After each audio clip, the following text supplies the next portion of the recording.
हा, एखाद्या दिवस शिंदेचे निवडून देते ना मराठी, पवारांचे देते, महाविकास आघाडी देते, नुसते तो हेच पाडीते. हा, आणि तो आत्ताच तुमच्याच बैठकीत ठरलंय पंढरपूरच्या बी, आणि त्या दिवशी मुंबईत झालेली बी. पंढरपूरला एक बैठक झाली तुमची एका नेत्याच्या घरी. हा, तिथंच सांगितलं की 79चा सुपडा सापच आहे आपल्या आमदाराचा. तुमच्याच नेत्याने तुमच्याच लोकांना सांगितलंय, आणि बैठकीत बी सांगितलंय मुंबईच्या बी. बघ तुला किती वाईट वाटत असणार, तुम्ही हे शब्द काढलेले, कारण तुला वाटत असणार आमच्या बैठकीतला यांना कसं काय माहित झालं. अरे तूच फक्त मराठ्याची गद्दारी करणार आहे, बाकीचे तिथं बसणारे मराठ्यांची इमानदारी करायला लागलेत आता. तूच तेवढा गद्दार आहे, आणि तो या संग 2-4 आहेत का ते. तुला जातीचं देणं घेणं नाही, त्या मुलीच्या डोळ्यात पाणी आलेलं देणं घेणं नाही, किती ऍडमिशन नव्हतं बाहेर पडी याचं देणं घेणं नाही, आरक्षण नाही मिळालं तरी देणं घेणं नाही. तुझे अभियान राबविणार आहे ना, मराठ्यांची जात संपवायला राबविणार आहे, मराठ्यांचे विद्यार्थी संपवायला राबविणार आहे, आणि मी आंदोलनापासून लांब जावा म्हणून राबविणार आहे. हे मला माहिती आहे.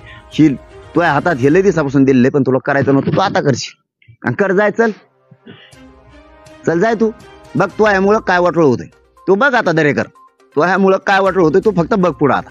हा, निवडक भाजपचे आम्ही काही पाडतो का नाहीत, काही शब्द वापरतो मी, बघ पाडतो का नाही. आणि काय 79,000 निवडून आलेला देवेंद्र फडणवीस, लय मतांना नाही आलेला.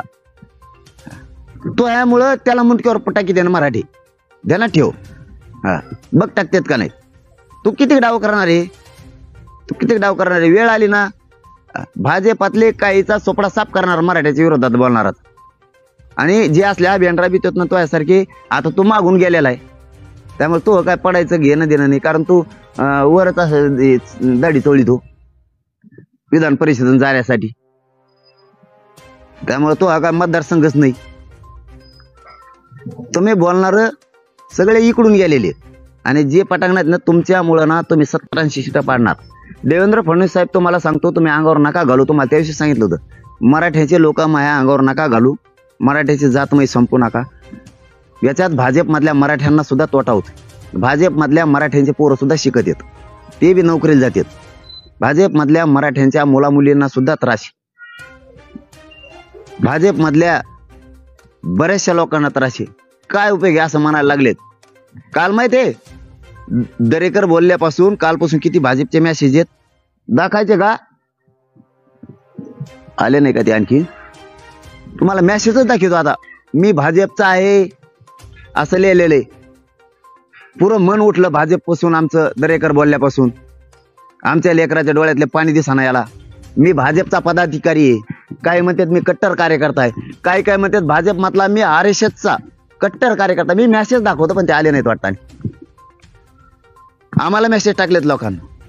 असं वाटतंय की आपली जात हे संपवायला निघाली की काय देवेंद्र फडणवीस या दरेकरच्या माध्यमातून. मी पुरावे दाखवतो प्रत्येक वेळेस, असं नाही बोलत. राजकारण नाही करत, राजकारण करायचं नाही म्हणून तर म्हणतो आम्हाला आरक्षण द्या, मला माझ्या समाजात राजकारणात द्यायचं. इतके भयानक मेसेज आलेत की ते भाजपने जर स्वतः वाचले तर त्यांना वाटत 100% आपले लोक चुकीचा पाऊल टाकायला लागले. 100%. काल दरेकर बोलल्यापासून काल तर पुरं वातावरण बिथारलंय भाजपमधल्या मराठ्यात पुरं. काल इथं मोठमोठाले 2 नेते होते भाजपचे, काल 2 मोठमोठाले, किती असं करत होते. नाही कळायचं दरेकर तुला फक्त तोही आमदारकी दिसते, तो देवेंद्र फडणवीस दिसतो.